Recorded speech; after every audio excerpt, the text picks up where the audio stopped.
Hello students, आइए देखते हैं एक नए नियम को, अवोगाद्रो नियम अर्थात आयतन मात्रा संबंध के बारे में। पिछले वीडियो में हमने आपको गैलुसैक नियम के बारे में बताया था। अब हम एक नया नियम देखते हैं अवोगाद्रो नियम के बारे में। यह क्या होता है, ध्यान से समझिएगा। सन 1811 में इटली के वैज्ञानिक अवोगाद्रो ने डाल्टन का परमाणु सिद्धांत तथा गैलुसैक संयुक्त आयतन सिद्धांत के संयुक्त निष्कर्ष से एक परिकल्पना दी, जिसे अवोगाद्रो नियम के रूप में जाना जाता है। ठीक है। सन 1811 में इटली के वैज्ञानिक अवोगाद्रो ने डाल्टन का परमाणु सिद्धांत तथा गैलुसैक संयुक्त आयतन सिद्धांत के संयुक्त निष्कर्ष से, ठीक है, के संयुक्त निष्कर्ष से एक परिकल्पना दी, जिसे अवोगाद्रो नियम के रूप में जाना जाता है। इसके अनुसार ताप तथा दाब के समान परिस्थिति में, ताप तथा दाब की समान परिस्थितियों में समान आयतन वाली गैसों में समान संख्या में अणु होते हैं। अवोगाद्रो नियम ने क्या कहा गया है, ताप तथा दाब के समान परिस्थिति में समान आयतन वाली गैसों में समान संख्या में अणुओं की संख्या होती है। ठीक है। यह नियम जो है डाल्टन के परमाणु सिद्धांत और गैलुसैक के संयुक्त आयतन सिद्धांत के निष्कर्ष के रूप में निकाला गया नियम है।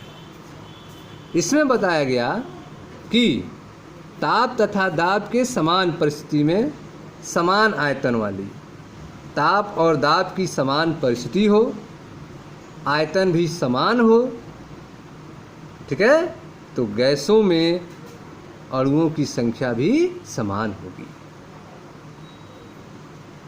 ताप तथा दाब की समान परिस्थिति में समान आयतन वाली गैसों में समान संख्या में अणु होते हैं। इसका तात्पर्य है कि जब ताप एवं दाब स्थिर रहता है तो गैस का आयतन उसके अणुओं की संख्या पर या अन्य शब्दों में गैस की मात्रा पर निर्भर करती है। ठीक है। जब ताप और दाब स्थिर रहता है तो उस समय गैस का आयतन जो है उसके अणुओं की संख्या पर या गैस की मात्रा पर निर्भर करता है। गणित के रूप में हम कह सकते हैं भी समानुपाती n, जहाँ n गैस के मोलों की संख्या है। ठीक है। जब ताप और दाब स्थिर रहता है तो गैस का आयतन उसके अणुओं की संख्या के समानुपाती होता है, जहाँ n गैस के मोलों की संख्या है। समानुपाती हटाएंगे, v बराबर K4 इंटू n। एक मोल गैस में अणुओं की संख्या 6.023 × 10⁻23 निर्धारित की गई है। ठीक है। एक मोल गैस में अणुओं की संख्या जो है वह 6.023 × 10⁻23 निर्धारित की गई है, जिसे अवोगाद्रो स्थिरांक कहा जाता है। यह वही संख्या है जिसकी व्याख्या एकक 1 में मोल की परिभाषा के संदर्भ में आपको बताया गया था। ठीक है।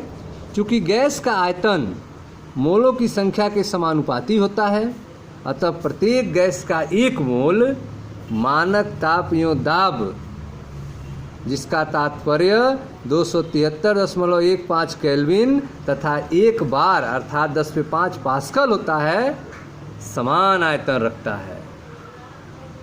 ठीक है। तो प्रत्येक गैस का एक मोल जो है मानक ताप और दाब पर समान आयतन रखता है।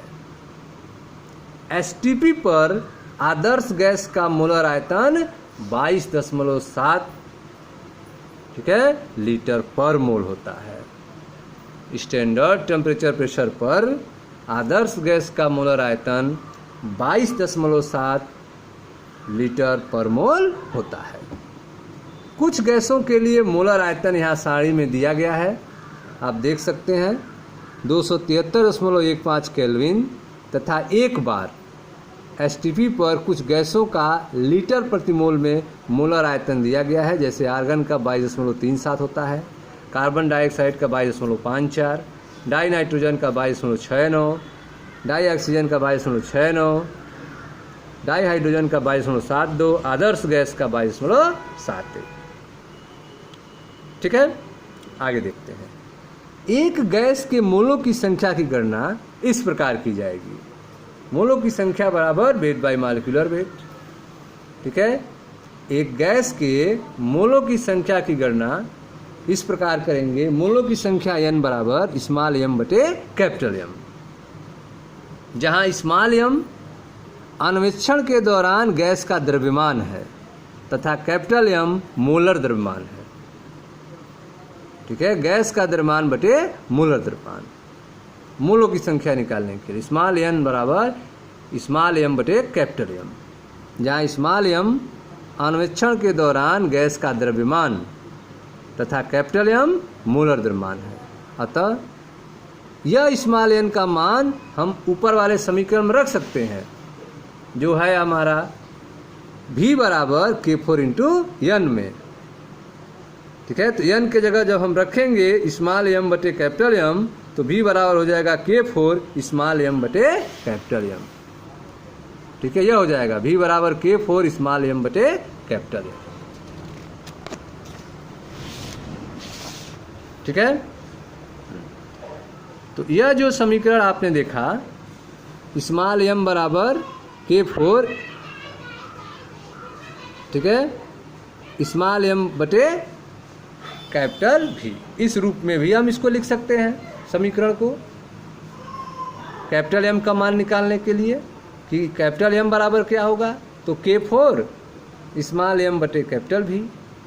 अब स्मॉल m बटे कैपिटल V जो होता है, द्रव्यमान बटे आयतन जो होता है वो घनत्व होता है स्मॉल d, तो कैपिटल M बराबर K4 इंटू D। मोलर द्रव्यमान कैपिटल M बराबर किसके, K4 इंटू D के। D क्या है, घनत्व है। यहाँ D गैस का घनत्व है। समीकरण जो 14 है, इससे हम निष्कर्ष निकालते हैं किसी गैस का घनत्व जो है उसके मोलर द्रव्यमान कैपिटल M के समानुपाती होता है। किसी गैस का घनत्व उसके मोलर द्रव्यमान के समानुपाती होता है। ठीक है, एक गैस जो बायल के नियम, चार्ल्स के नियम तथा अवोगाद्रो के नियम का पूर्णतः पालन करता हो उसे आदर्श गैस कहते हैं। ठीक है, एक गैस जो बायल के नियम, चार्ल्स के नियम तथा अवोगाद्रो के नियम का पूर्णतः पालन करती हो आदर्श गैस कहलाती है। यह गैस काल्पनिक है, ऐसा कोई गैस नहीं है जो 100% पालन करती हो। ऐसा माना जाता है कि एक आदर्श गैस के अणुओं के मध्य बल, अंतरा अणुक बल उपस्थित नहीं होते हैं। ऐसा माना जाता है कि एक आदर्श गैस के अणुओं के मध्य अंतरा अणुक बल उपस्थित नहीं होते हैं।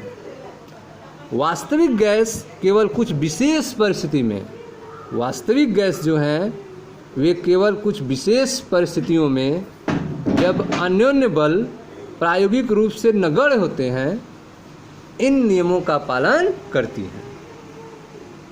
अन्य सभी परिस्थितियों में वह आदर्श व्यवहार से विचलन दर्शाती हैं, डेविएशन शो करती हैं, उसका पालन नहीं करती हैं। ठीक है, तो वास्तविक गैस केवल कुछ विशेष परिस्थिति में जब अन्योन्य बल प्रायोगिक रूप से नगण्य होते हैं इस नियम का पालन करती हैं। अन्य सभी परिस्थिति में वह आदर्श व्यवहार से विचलन दर्शाती है। ठीक है स्टूडेंट्स, तो यह था आपका अवोगाद्रो के नियम के बारे में। Thank you.